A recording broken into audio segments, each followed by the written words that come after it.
వైశాఖ పురాణం ప్రథమాధ్యాయము. వైశాఖ మాస ప్రశస్తి. నారాయణం నమస్కృత్య నరం చైవ నరోత్తమం దేవీం సరస్వతీం వ్యాసం తతో జయం ముదీరయత్. వ్యాసాయ విష్ణురూపాయ వ్యాసరూపాయ విష్ణవే నమో వై బ్రహ్మనిధే వాసిష్ఠాయ నమో నమః. శ్రీమనంతమైన నైమిషారణ్యంలోని శౌనకాది మహర్షులు కోరగా సూత మహాముని వారికి వైశాఖ మాస వ్రతమహత్యాన్ని గురించి ఇలా వివరించాడు. మహర్షులారా వినండి.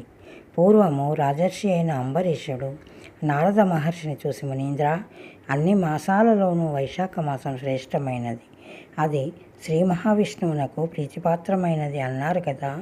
వైశాఖ మాసం ఎందువలన శ్రేష్టమైనది? అది శ్రీ మహావిష్ణువునకు ప్రీతిపాత్రమైనదని అన్నారు కదా. వైశాఖ మాసం ఎందువలన శ్రేష్టమైనది? అది శ్రీహరికి అంత ఇష్టమైనదిగా ఎందుకైనది? ఈ మాసంలో ఆచరించదగిన ధర్మాలేమిటి, దానాలేమిటి, వాటి ఫలితాలేమిటి, పూజ వ్రతదానాదులు ఏ దేవుని ఉద్దేశించి చేయాలి, ఈ విషయాలన్నీ సమగ్రంగా నాకు చెప్పండి అని వినయపూర్వకంగా ప్రార్థించాడు. నారదుడు అంబరీషునితో ఇలా చెప్పాడు. రాజేంద్ర, పూర్వం నేనొకసారి మా తండ్రి అయిన బ్రహ్మను మాసాల మహిమను వాటి ధర్మాలను చెప్పమని అడిగాను. ఆయన, నారద, ఒకప్పుడు శ్రీమన్నారాయణుడు లక్ష్మీదేవికి చెప్పిన మాసాల ధర్మాలనే నేనిప్పుడు నీకు చెబుతున్నాను, విను. మాసాలలోకెల్లా వైశాఖం, కార్తీకం, మాఘం, ఈ 3 మాసాలు చాలా ప్రశస్తమైనవి. ఆ మూడింటిలో కూడా వైశాఖ మాసం ఇంకా గొప్పది. దీన్ని మాధవ మాసం అని కూడా అంటారు. ఆ పేరులోనే ఉంది దాని గొప్పతనం అంతా. ఈ మాసంలో చేసిన నదీ స్నానం, దానం, పూజ, వ్రతం అన్నీ విశేషమైన ఫలితాన్ని ఇస్తాయి. విద్యలలోని వేద విద్యల, మంత్రాలలో ఓంకారంలా, వృక్షాలలో కల్పవృక్షంలా, గోవులలో కామధేనువులా, సర్పాలలో ఆదిశేషునిలా, పక్షులలో గరుడునిలా, దేవతలలో శ్రీహరిలా, నదులలో గంగానదిలా, కాంతిమంతులలో సూర్యునిలా, ఆయుధాలలో చక్రంలా, ధాతువులలో బంగారంలా, విష్ణు భక్తులలో శంకరుడిలా, ధర్మప్రధానమైన మాసాలలో వైశాఖ మాసం శ్రేష్టమైనది. విష్ణుదేవునికి ప్రియమైనది కాబట్టే దీనికింత ఘనత కలిగింది. వైశాఖ మాసంలో సూర్యోదయానికి ముందే నదుల్లో కానీ చెరువులలో కానీ స్నానం చేయాలి. శ్రీహరిని ధ్యానించాలి. అలా చేసినట్లయితే నారాయణుడు చాలా సంతోషిస్తాడు. వారికి కోరిన వరాలు ఇవ్వడానికి సిద్ధంగా ఉంటాడు. వైశాఖ మాసంలో ఒక్క రోజున ఇలా స్నాన ధ్యానాదులు చేసినా వారికి విష్ణులోక నివాసం సిద్ధిస్తుంది. వారం రోజులు చేస్తే ఆ భక్తులకు కొన్ని వేల అశ్వమేధ యాగాలు చేసిన పుణ్యం వస్తుంది. ఇంకా నెల రోజులు కూడా స్నానం చేసి పూజలు వ్రతాలు చేస్తే కలిగే పుణ్యం ఎంతో శక్యం కాదు. అనారోగ్యం మొదలైన వాటి వలన స్నానం చేయలేకపోవచ్చును. కానీ స్నానాలు వ్రతాలు చేయాలనే సంకల్పం స్థిరంగా ఉన్నట్లయితే వారికి 100 అశ్వమేధ యాగాలు చేసినంత పుణ్యం వస్తుంది. సూర్యుడు మేషరాశిలో ఉండగా వైశాఖ స్నానం వ్రతం చేసిన వారికి స్నానాదులు చేయడానికి శక్తి లేక చేయలేకపోయామే అనే పరితాపం ఉన్నవారికి కూడా విష్ణు సాయుధ్యం కలుగుతుంది. అంబరీష, రాజేంద్ర, సర్వలోకాలలో ఉన్న తీర్థదేవతలు ఈ వైశాఖ మాసంలో భూమి మీదికి దిగి వచ్చి సముద్రాలలోనూ, నదులలోనూ, చెరువులలోనూ, సెలయేళ్లలోనూ చేరుకొని ఉంటారు. అందుచేత బహిరంగ ప్రదేశాలలో ఉండే ఇలాంటి జలాశయాలలో స్నానం చేయడం చాలా పుణ్యాన్ని కలిగిస్తుంది. అలాంటి తీర్థాలలో వైశాఖ స్నానం చేయమని జీవులను వారు చేసిన పాపాలు తొందర పెడుతుంటాయి. తీర్థస్నానం చేయగానే పాపాలన్నీ ఆ జీవుణ్ణి వదిలి పారిపోతాయి. సర్వతీర్థ దేవతలు బ్రాహ్మీముహూర్తం మొదలు, అంటే తెల్లవారుజామున 4 గంటలు మొదలుకొని ఉదయం 6 గడియల ప్రొద్దు ఎక్కే వరకు, అంటే సుమారు 8 గంటల వరకు నదులలోనూ, సరస్సులలోనూ, చెరువులలోనూ నివసిస్తుంటారు. ఆ సమయంలో తీర్థాలలో స్నానం చేసిన వారి పాపాలను ఆ తీర్థదేవతలు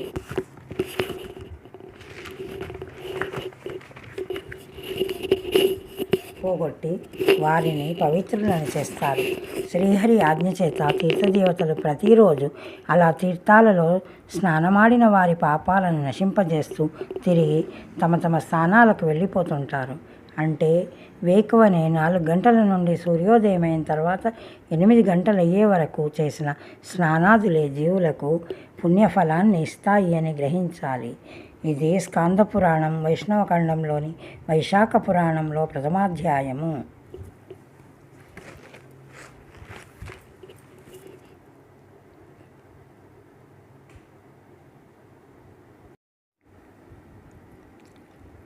వైశాఖ పురాణము 2వ అధ్యాయము. వైశాఖ మాసంలో చేసే దానాలు, వాటి ఫలితాలు. నారద మునీంద్రుడు అంబరీషునితో తిరిగి ఇలా అన్నాడు: మహారాజా, విష్ణుమూర్తికి చాలా ఇష్టమైనది కనుకనే వైశాఖ మాసాన్ని మాధవ మాసం అని కూడా అంటారు. ఈ వైశాఖ మాసంతో సమానమైన మాసం కానీ, కృతయుగం లాంటి ప్రశస్తమైన యుగం కానీ, వేదంతో సమానమైన శాస్త్రం కానీ, గంగాజలంతో పోర్చదగిన తీర్థం కానీ, వైశాఖంలో జలదానం లాంటి దానం కానీ, అర్ధాంగితో అనుభవించే సౌఖ్యం లాంటి సౌఖ్యం కానీ, వ్యవసాయం వలన కలిగిన సంపదతో సాటి వచ్చే సంపద కానీ, బ్రతకడం వలన కలిగే లాభం వంటి లాభం కానీ త్రిలోకాలలో ఎక్కడా కనిపించదు. ఉపవాసంతో చేసిన తపస్సు వంటి తపస్సు లేదు. దానం వలన లభించే సౌఖ్యం వంటి సౌఖ్యం లేదు. భూతదయతో సమానమైన ధర్మం లేదు. భోజనం చేస్తే కలిగే తృప్తి వంటి తృప్తి లేదు. ధర్మాచరణతో సమానమైన మిత్రుడు లేడు. ధర్మో రక్షతి రక్షితః అని సూక్తి. సత్యవ్రతంతో సాటి వచ్చే కీర్తి లేదు. ఆరోగ్యాన్ని మించిన భాగ్యం లేదు. శ్రీమన్నారాయణుని మించిన రక్షకుడు లేడు. వైశాఖమును మించిన మాసం లేదు అని కవులంతా వర్ణిస్తారు.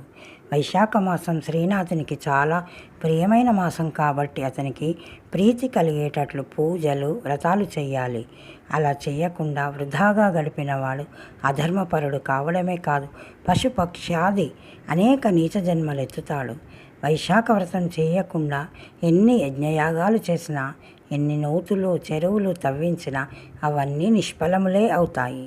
వైశాఖ మాస వ్రతం చేస్తూ తాను ఏది తిన్నా మాధవునికి నివేదన చేసి తిన్నట్లయితే ఆ వ్రతదీక్షాపరుడికి నారాయణుల్లో ఐక్యం పొందే భాగ్యం కలుగుతుంది.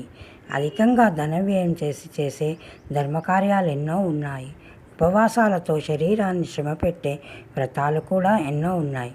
అవి అన్నీ అల్పమైన ఫలితాలనిచ్చి పునర్జన్మను కలిగిస్తాయి, అంటే మోక్షాన్ని కలిగించవు. ఈ వైశాఖ మాస వ్రతం మాత్రం తప్పక మోక్షాన్ని ప్రసాదిస్తుంది. వైశాఖ మాసంలో ఎండలో వచ్చిన వారికి కుండలోని చల్లని మంచినీళ్ళిస్తే సర్వ పుణ్యతీర్థాలలోనూ స్నానం చేసిన పుణ్యము, సకల దానాలు చేసిన పుణ్యము సులభంగా వస్తుంది. తనకు దానాలు చేసే శక్తి లేకపోతే చెయ్యగల ధర్మాత్ములను ప్రేరేపించి ధర్మకార్యాలు చేయించిన సకల సంపదలు కలుగుతాయి అని ధర్మశాస్త్రం. అంటే చేసినవాడు, చేయించినవాడు, ప్రోత్సహించినవాడు, దీనిని ఆమోదించినవాడు ఈ నలుగురు పుణ్యంలో కానీ పాపంలో కానీ సమాన భాగస్వాములే అని అర్థం. సర్వదానాలు ఒకవైపున, వేసవిలో జలదానం ఒకవైపున త్రాసులో తూచినట్లయితే జలదానమే గొప్పదిగా కనిపిస్తుంది. వైశాఖంలో బాటసారుల దాహం తీర్చడానికి చలివేంద్రం ఏర్పాటు చేసిన వారి వంశంలోని వారందరూ తరిస్తారు. మంచి తీర్థం ఇచ్చిన వానికి విష్ణులోకంలో స్థానం లభిస్తుంది. ఇలా ఇచ్చిన మంచినీళ్లతో దేవతలు, పితృదేవతలు, సర్వప్రాణులు కూడా తృప్తిపడి వరాలిచ్చి అనుగ్రహిస్తారు. దాహం వేసిన వారికి మంచినీరు కావాలి, ఎండలో వచ్చిన వారికి నీడ కావాలి, చెమట పట్టిన వారికి విసనకర్ర కావాలి. ఇటువంటి వారికి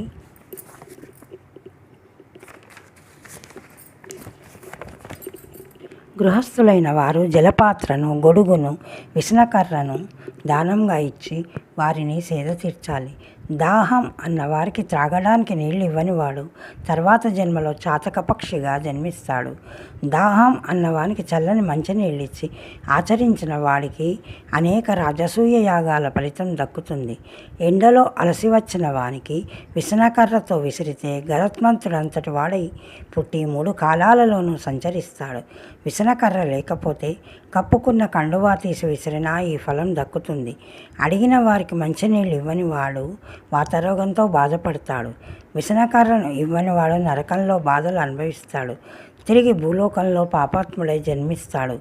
గొడుగును దానం చేస్తే ఆధ్యాత్మిక దుఃఖాలు, ఆది భౌతిక దుఃఖాలు, అధిదైవికాలు అన్నీ నశించి ఇహపర సౌఖ్యాలు పొందుతారు. గొడుగుని ఇవ్వని వాడు నిల్వ నీడలేక పిశాచమై పుడతాడు. వైశాఖ మాసంలో చెప్పులను ఇచ్చినవాడు యమదూతల నుండి తప్పించుకొని విష్ణులోకాన్ని చేరుతాడు. చెప్పులు లేవన్న వారికి చెప్పులు కొని ఇచ్చినవాడు తర్వాత జన్మల్లో మహారాజు అవుతాడు. బాటసారులు విశ్రాంతి తీసుకోవడానికి మండపాలు, చావిళ్ళు కట్టించి ఇచ్చే వారి పుణ్యం ఎంతో బ్రహ్మదేవుడు కూడా చెప్పలేడు. మధ్యాహ్న సమయంలో భోజనవేళ అతిథిగా వచ్చిన వారిని ఆదరించి తృప్తిగా భోజనం పెడితే మహాపుణ్యం కలుగుతుంది. అన్నగుము హి భూతానాం జ్యేష్టం అని శృతి వేదవాక్యం. అన్నమే ప్రాణులకు ముఖ్యమైనది. అది ఉన్నప్పుడే జీవి బ్రతుకును అని అర్థం. అటువంటి ప్రాణాధారమైన అన్నాన్ని పెట్టిన దాత యొక్క పుణ్యం ఇంత అని చెప్పలేము. జీవికి వెంటనే తృప్తి కలిగించేది అన్నం. అందుచేతనే అన్నదానం చాలా గొప్పదంటారు. ఆకలిగా ఉన్నవాడికి అన్నం కావాలి ముందుగా, ఆ తర్వాతే వస్త్రాలు, అలంకారాలు, ఇతర వస్తువులు. అందుకే అన్నం పెట్టి ప్రాణాలు నిలిపిన వారు శరీరాన్ని ఇచ్చిన తల్లిదండ్రుల కంటే చాలా గొప్పవారు. అందుకే వేసవి కాలంలో, వైశాఖ మాసంలో ఇటువంటి అత్యవసరమైన వస్తువులను దానం చేస్తే జీవులు సంతోషిస్తారు. దీన్ని ఒక నియమంగా పెట్టుకొని ప్రతి సంవత్సరం ఆచరించే వారి పుణ్యం అనంతమవుతుంది. మాధవునకు ప్రీతిని కలిగిస్తుంది. 2వ అధ్యాయం సమాప్తం. వైశాఖ పురాణం 3వ అధ్యాయం. వివిధ దానములు, వాని మహిమలు. అంబరీషును నారదుడు చెప్పినట్టు విని సంతోషించి మళ్ళీ మహాముని, వైశాఖ మాసంలో చేయవలసిన దానాలంటే ఇప్పుడు చెప్పినవేనా, ఇంకా ఏమైనా ఉన్నాయా? దయచేసి చెప్పండి అని అడిగాడు. నారదుడు ఇలా చెప్పాడు. సుఖంగా నిద్ర పట్టడానికి కావలసిన పరుపులు, దిండ్లు ఉన్న పర్యంకాన్ని అంటే మంచాన్ని ఒక వేత్త అయిన బ్రాహ్మణునికి దానం ఇవ్వడం కూడా మంచిది. అలా మంచాన్ని దానమిచ్చిన వారు ధర్మసాధనమైన శరీరంలో ఏ రోగాలు లేకుండా సుఖంగా 100 ఏళ్ళు జీవిస్తారు. వారు పాపరహితులై యోగేంద్రులు కూడా పొందలేని మోక్షాన్ని పొందుతారు. దానం పుచ్చుకున్న బ్రాహ్మణుడు ఆ మంచాన్ని సుఖంగా వాడుకుంటుంటే దాత పూర్వజన్మల్లో తెలిసి తెలియక చేసిన పాపాలన్నీ కూడా అగ్ని వలన కర్పూరం మండి నశించినట్లు నశిస్తాయి. ప్రాతకాలంలో నదీ స్నానం చేసినంత మాత్రాన్నే పుణ్యఫలాన్ని ఇచ్చే వైశాఖ మాసంలో పరుపుతో కూడిన మంచాన్నే కాదు, రుచికరమైన ఆహార పానీయాలు అతిథులకు సమర్పించే మహాత్ములు కూడా రాజులై, చక్రవర్తులై వంశపారంపర్యంగా భోగాలను అనుభవిస్తూ ఆయురారోగ్య ఐశ్వర్యాలతో పూర్ణజీవనాన్ని పొందుతారు. వారి వంశంలో 100 తరాల వరకు ధర్మభ్రష్టులు పుట్టరు. ఇట్టి దానములు చేసిన ధర్మాత్ములు 7 జన్మల వరకు మహాభోగులు, ధర్మ కార్యాసక్తులు అయి 7 తరాల వారిని కూడా తరింపజేస్తారు. గడ్డితోనూ తుంగతోనూ అల్లిన చాపను దానంగా ఇస్తే విష్ణుమూర్తి సంతోషించి ఆ చాప మీద స్వయంగా వచ్చి శయనిస్తాడు. ఇలాగ మంచాన్ని ఇవ్వలేని వారు చాపను దానమిచ్చినా మంచిదే. ఆ ఇచ్చిన వారు నీటిలో పడిన తడవని ఊర్ణంలాగా సంసార సముద్రంలో పడిన దాని మాలిన్యాలేవి అంటకుండా నిర్మలంగా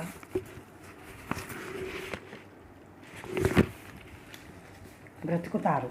శక్తి గలవారు పరుపుతో కూడిన మంచాన్ని ఇస్తే, శక్తి లేని వారు చాప ఇవ్వవచ్చును. ఈ 2 దానాలకు కలిగే ఫలితం సమానమే. వైశాఖంలో కంబళిని దానం చేస్తే అకాల మృత్యువును పొందకుండా పూర్ణాయుర్దాయం కలవారవుతారు. ఎండల బాధ నుండి రక్షణ పొందడానికి వస్త్రం కూడా ఒక సాధనమే కాబట్టి వస్త్రదానం కూడా చాలా మేలు కలిగిస్తుంది. చల్లదనాన్నిచ్చే పచ్చ కర్పూర దానం వల్ల దుఃఖాలు పోయి ఆనందం కలుగుతుంది. సద్బ్రాహ్మణునికి పువ్వులు దానం చేస్తే తర్వాతి జన్మలో జనులందరినీ వశపరుచుకున్న మహారాజై పుట్టి భోగాలను అనుభవిస్తాడు. పుత్ర పౌత్రాది సంతానం కలిగి ఆనందిస్తాడు. అదేవిధంగా ఒక బ్రాహ్మణునికి తాంబూల దానం చేస్తే తర్వాత జన్మలో చక్రవర్తి అవుతాడు. శరీరానికి చల్లదనాన్ని కలిగించే చందనాన్ని లేక గంధాన్ని దానం చేస్తే సంసార తాపత్రయాలు లేకుండా సుఖంగా జీవిస్తాడు. కస్తూరి, కర్పూర, తాంబూలము మొదలైన సుగంధ ద్రవ్యాలను దానం చేస్తే భోగభాగ్యాలతో తులతూగుతారు. అడవి మల్లెలు, తామర పూలు, మొగలి పువ్వులు దానమిస్తే మహాభోగిగా జీవిస్తాడు. పోక చెక్కలను, కొబ్బరి బోండాలను, పైన చెప్పిన సుగంధ ద్రవ్యాలను దానమిస్తే 7 జన్మల దాకా బ్రాహ్మణుడై, వేద పండితుడై, ధనవంతుడై, సర్వభోగాలు అనుభవించి 7 తరాల వారితో పాటు మోక్షంను పొందుతాడు. ఒక సద్బ్రాహ్మణుని ఇంటిలో విశ్రాంతి మందిరాన్ని నిర్మించి ఇచ్చిన, బాటసారులకు నీడనిచ్చే మండపాన్ని కట్టించిన, చలివేంద్రము నెలకొల్పిన వారి పుణ్యం ఇంత అంతా అని చెప్పలేము. వారు తర్వాతి జన్మలో లోకాన్ని పరిపాలించేవారవుతారు. చాలామంది నడిచే మార్గం ప్రక్కన ఒక తోట నాటించిన, చెరువు తవ్వించిన, నుయ్యి లేదా దిగుడు బావి తవ్వించిన, ఒక విశ్రాంతి మండపం కట్టించిన వారికి పుత్రులు లేకపోయినా అపుత్రస్య గతిర్నాస్తి అని చింతించవలసిన పని లేదు. ఈ నిర్మించినవే సప్త సంతానముల వంటివై నిర్మించిన వారికి మోక్షమును ప్రసాదిస్తాయి. సప్త సంతానాలు దిగుడు బావి, నుయ్యి త్రవ్వించుట, తోట, చెరువు త్రవ్వించుట, విశ్రాంతి మండపము, చలివేంద్రము, కుమారుడు. పుత్రులు లేని వారు ఈ పై 6 ఏ ఒక్కదానినైనా శ్రద్ధాభక్తులతో చేసినట్లయితే వారికి పుత్ర సంతానం ఉన్నట్లే పుణ్యలోకాలకు చేరే భాగ్యం లభిస్తుంది. పశువులు, పక్షులు, మృగాలు, వృక్షాలు మొదలైన జడ పదార్థాలను పుణ్యపాపాలను గురించి ఆలోచన ఉండదు. కానీ బుద్ధిమంతులైన మానవులు పుణ్యపాపాలను గురించి ఆలోచించి పుణ్యకార్యాలు చెయ్యాలి. లేకపోతే వారికి స్వర్గాది పుణ్యలోకాలు ఎలా కలుగుతాయి? కర్పూర తాంబూలం ఇచ్చిన దాత కీర్తి ప్రతిష్టలను పొందుతాడు. రోగి అయిన వాడు కర్పూర తాంబూల దానం చేస్తే రోగాలు నశిస్తాయి. ఆరోగ్యం కలవాడి దానం చేస్తే మోక్షం కలుగుతుంది. ఈ వైశాఖంలో చల్లని మజ్జిగను అతిథులకు ఇస్తే విద్యావంతుడవుతాడు. బాటసారికి మజ్జిగ త్రాగడానికి ఇస్తే రెట్టింపు పుణ్యం వస్తుంది. పెరుగు కుండను దానం చేస్తే ఆ పుణ్యం అంతా ఇంత అని చెప్పలేము. శ్రేష్టమైన బియ్యాన్ని, ఆవు నేతిని సద్బ్రాహ్మణునికి దానం ఇస్తే పూర్ణాయుర్దాయము, సర్వయజ్ఞాలు, అశ్వమేధ యాగం చేసినంత పుణ్యం వస్తుంది. మాధవునకు ప్రియమైన ఈ మాసంలో ఇటువంటి ఉత్తమ దానాలు ఏవి చేసినా ఆయనకు ప్రీతి కలుగుతుంది. బెల్లం, దోసపళ్లను దానం ఇచ్చిన వారు పాప విముక్తులై శ్వేతదీపంలో నివసిస్తారు. ఎండలో వచ్చిన బ్రాహ్మణునికి చెరుకు పానకం ఇస్తే చాలా మంచిది. సాయంకాల వేళ మిరియాలు కలిపిన బెల్లం పానకం ఇస్తే పుణ్యం. దీనివల్ల దాత యొక్క పితరులు అమృతపానం చేసినంత సంతోషిస్తారు. పానకంతో పాటు మామిడి పండ్లను కూడా ఇస్తే మరింత పుణ్యం. చైత్ర బహుళ అమావాస్య నాడు పానకంతో నిండిన కుండను ఒక ఉత్తమ బ్రాహ్మణునికి దానం చేస్తే గయాక్షేత్రంలో 100 సార్లు పితృశ్రాద్ధం చేసినంత తృప్తి పితృదేవతలకు కలుగుతుంది. చేసిన కర్తకు పుణ్యఫలం దక్కుతుంది. ఆ చైత్ర బహుళ అమావాస్య రోజున కుండెడు పానకంలో ఏలకులు, లవంగాలు, మిరియాలు, కస్తూరి, కొంచెం పచ్చకర్పూరం కలిపి దానమిస్తే పితృదేవతలకు ఆయా సందర్భాలలో చేయవలసిన షణ్ణవతి శ్రాద్ధములను అంటే 96 శ్రాద్ధములను చేసిన పుణ్యం లభిస్తుంది అని నారదుడు అంబరీషునికి వివరంగా చెప్పినాడు.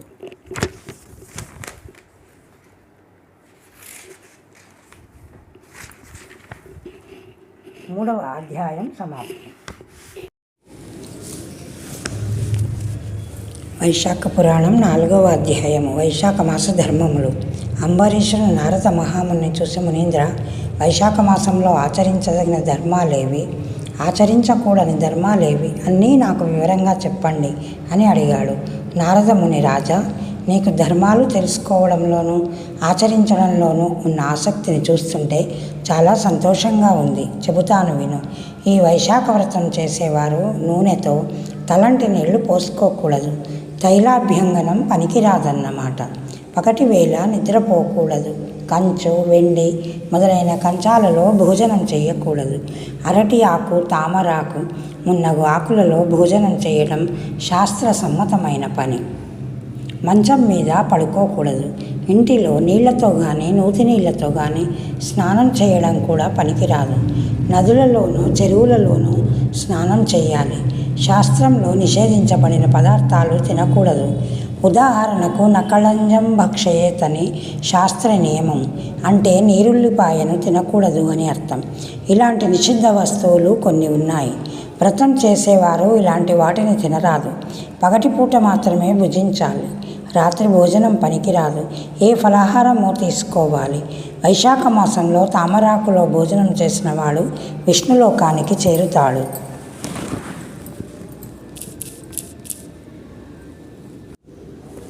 ఎండలో వచ్చిన అతిథిని ఆదరించి అతని పాదాలు కడిగి శిరస్సుపై చల్లుకోవాలి. ఇది వ్రతధర్మాలకెల్లా ఉత్తమం.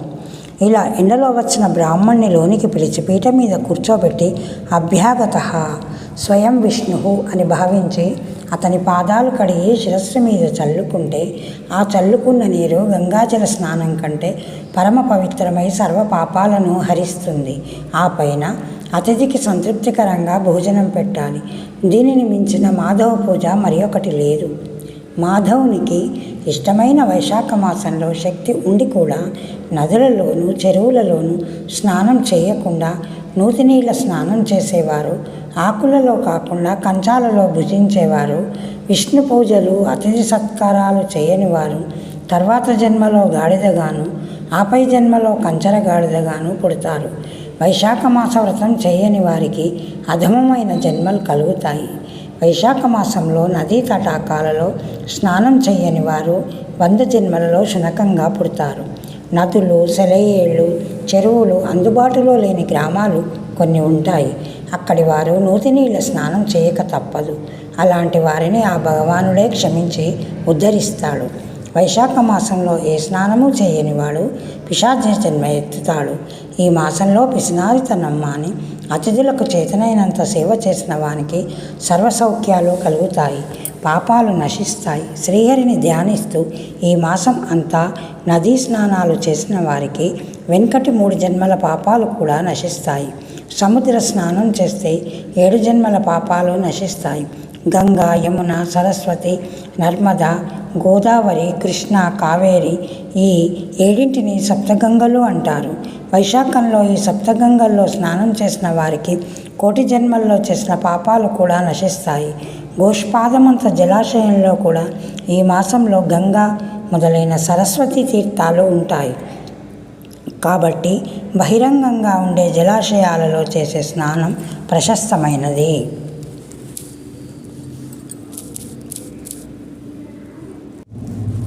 రసద్రవ్యాలలో పాలు ఉత్తమమైనవి. పాలు కంటే పెరుగు, పెరుగు కంటే నెయ్యి ఉత్తమమైనవి. నెలలలో కార్తీక మాసం గొప్పది. దానికంటే మాఘమాసం, దానికంటే వైశాఖ మాసం గొప్పది. కాబట్టి వైశాఖ మాస వ్రతంలో చేసిన దాన ధర్మాదుల వలన కలిగే పుణ్యం వటవృక్షంలా విస్తరిస్తుంది. కాబట్టి ఈ వైశాఖంలో ధనవంతుడు కానీ దరిద్రుడు కానీ యథాశక్తిగా బ్రాహ్మణులకు కందదుంపలు, పళ్ళు, కూరలు, ఉప్పు, బెల్లము, తోటకూర, మంచినీళ్ళు, మజ్జిగ, మృష్టాన్నం ఇచ్చిన వారికి కలిగే పుణ్యం అపారమైనది. బ్రహ్మంతవానికి కూడా వైశాఖ వ్రత దానాదులు చేయకపోతే పుణ్యం రాదు. దానాలు చేయని వాడు దరిద్రుడు అవుతాడు.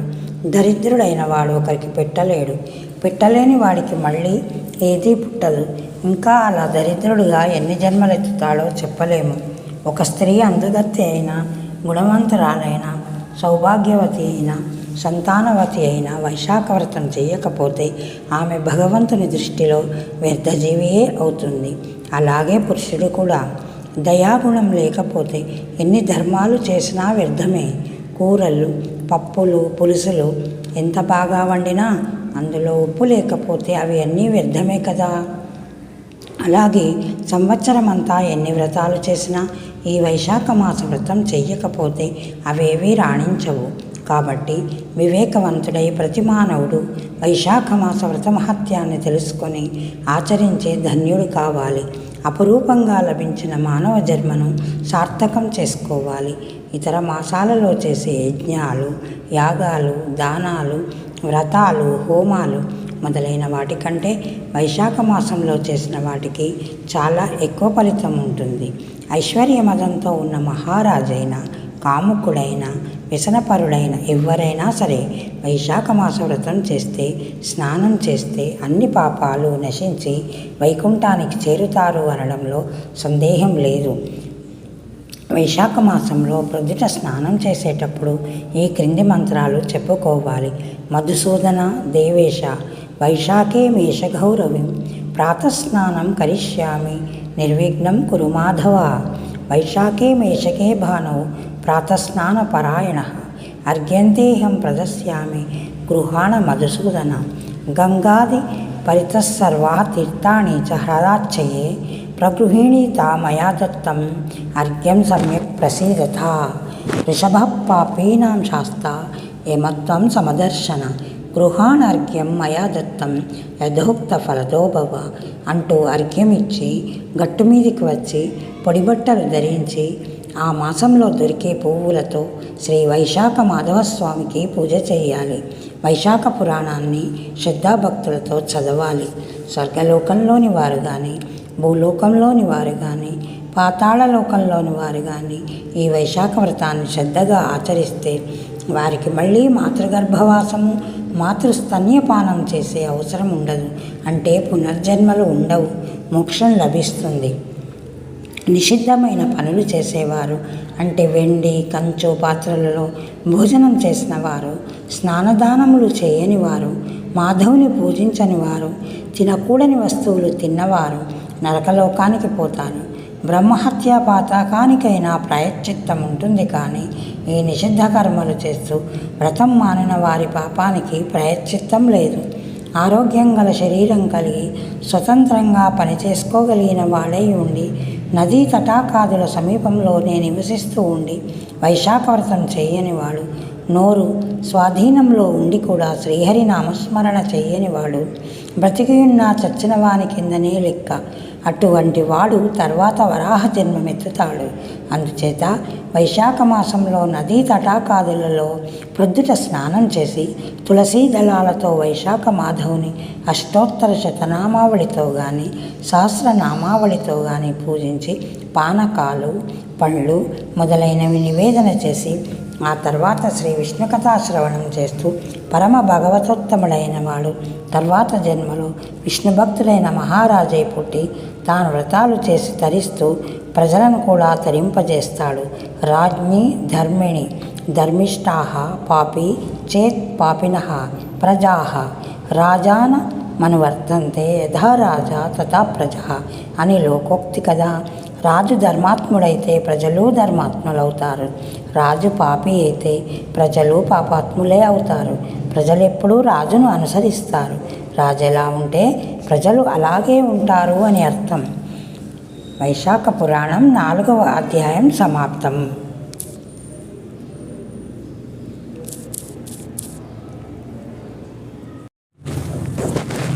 వైశాఖ పురాణము 5వ అధ్యాయము. వైశాఖ మాస విశిష్టత. అంబరీషుడు నారద మహర్షి వైశాఖ మాసం ఇతర మాసాలన్నింటికంటే చాలా ప్రశస్తమైనదని చెప్పినారు కదా, అదేమో నాకు సరిగా అర్థం కాలేదు, వివరంగా చెప్పండి అని అడిగాడు. నారదుడు ఇలా చెప్పాడు. మహారాజా విను. కల్పాంత సమయంలో ప్రళయం సంభవించినప్పుడు దేవదేవుడైన శ్రీ మహావిష్ణువు ఈ సర్వలోకాలను, లోకాలలోని జీవరాశులను తన బొజ్జలో దాచుకొని మర్రియాకు మీద శయనించి ఉంటాడు. లోకాలన్నీ నశించి అంతా ఏకసముద్రమైపోయినప్పుడు తానొక్కడే ఉంటాడు. అంతవరకు అనేక జీవులుగా విస్తరించిన విశ్వరూపాన్ని ఉపసంహరించుకొని యోగనిద్రలోకి జారుకుంటాడు. ఆ విధంగా ఇంకొక కల్పం వరకు యోగనిద్రలో ఉన్న శ్రీమన్నారాయణుడు వేదాలు తనను మేల్కొల్పగా క్రమంగా మేలుకొంటాడు. తన బొజ్జలో లీనమైపోయిన సర్వజీవరాశులకు యోగ్యమైన కర్మఫలాలను అందించేందుకు ఆ ప్రాణులను మళ్ళీ సృష్టించాలనే సంకల్పం ఆయనలో కలుగుతుంది. సంకల్పం కలిగిన వెంటనే ఒక బంగారు తామర పువ్వు అతని నాభిలో నుంచి వెలువడింది. ఆ పద్మంలో నుంచి చతుర్ముఖ బ్రహ్మను సృష్టించాడు.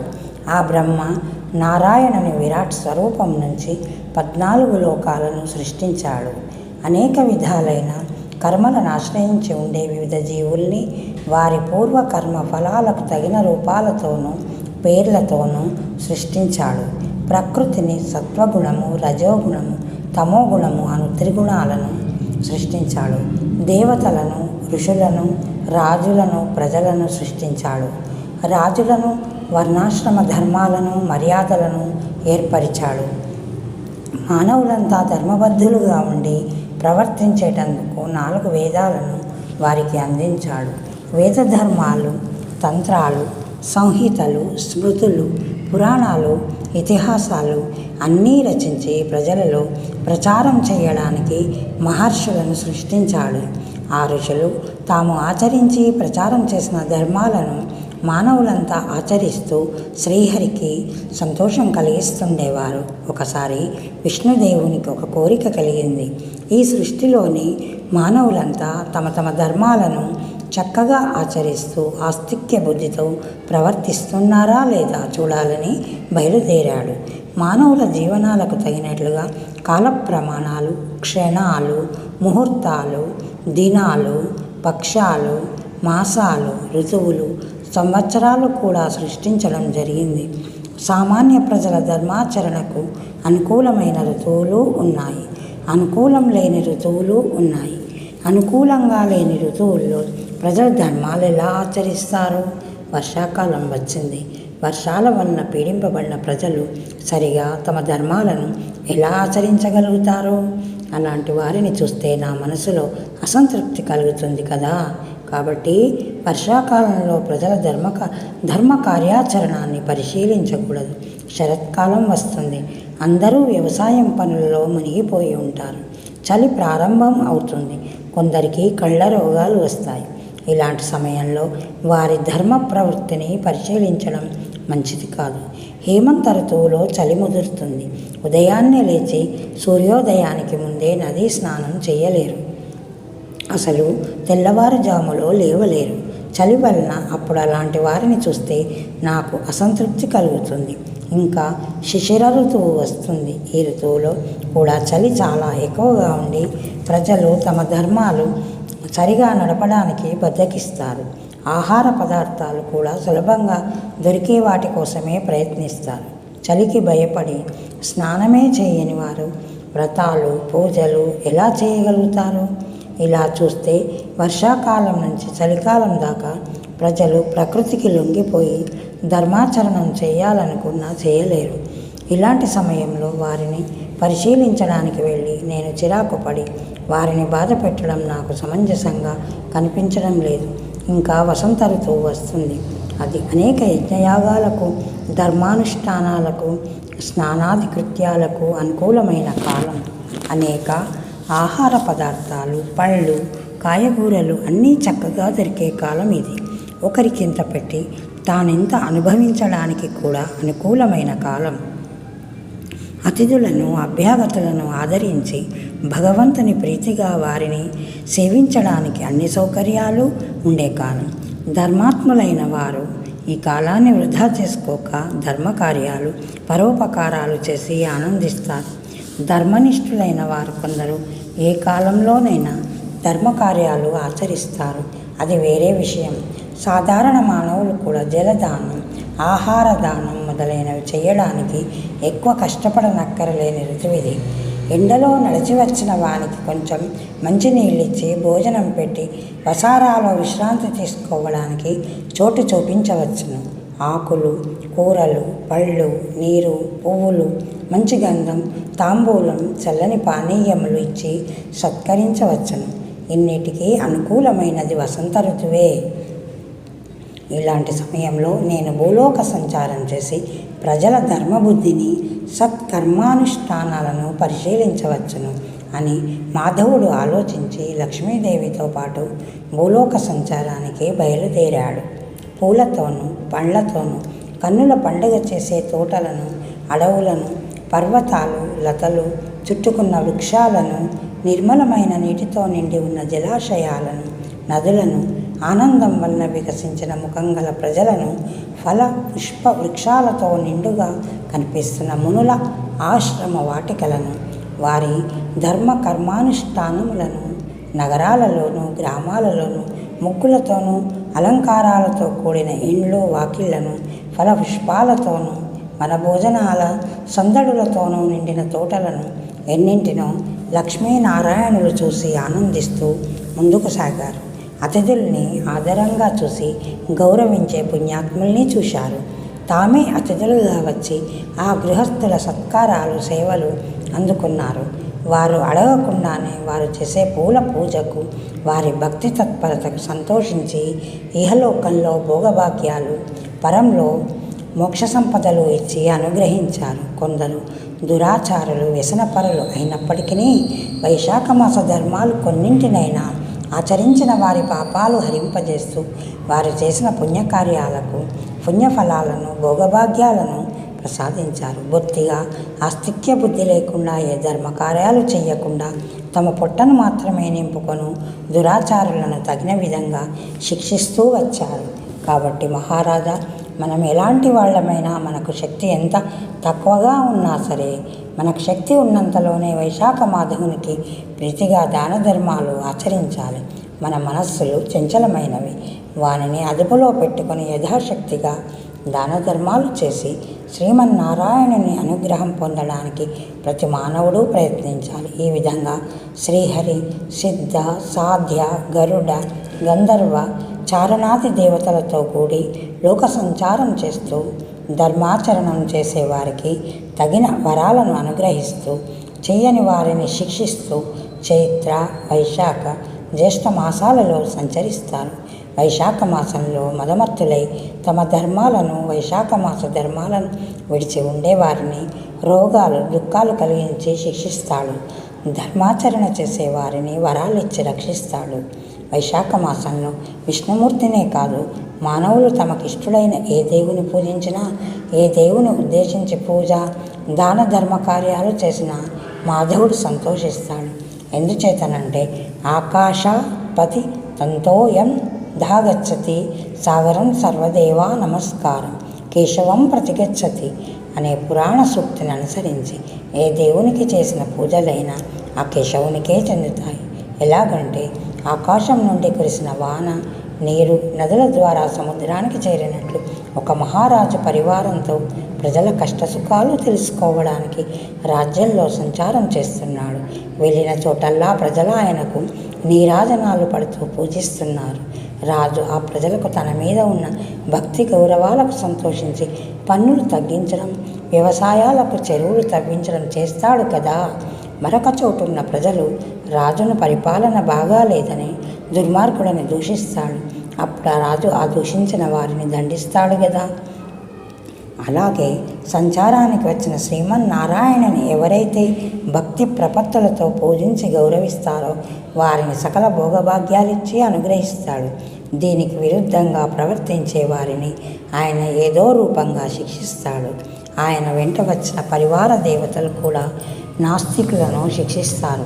కాబట్టి వైశాఖ మాసంలో ఋషులు పురాణాలలో చెప్పిన ధర్మకార్యాలను సక్రమంగా ఆచరిస్తూ మానవులు అదే వారి దేవుని అనుగ్రహం పొందడానికి ప్రయత్నించాలి. ఈ వైశాఖ మాసం ప్రజలు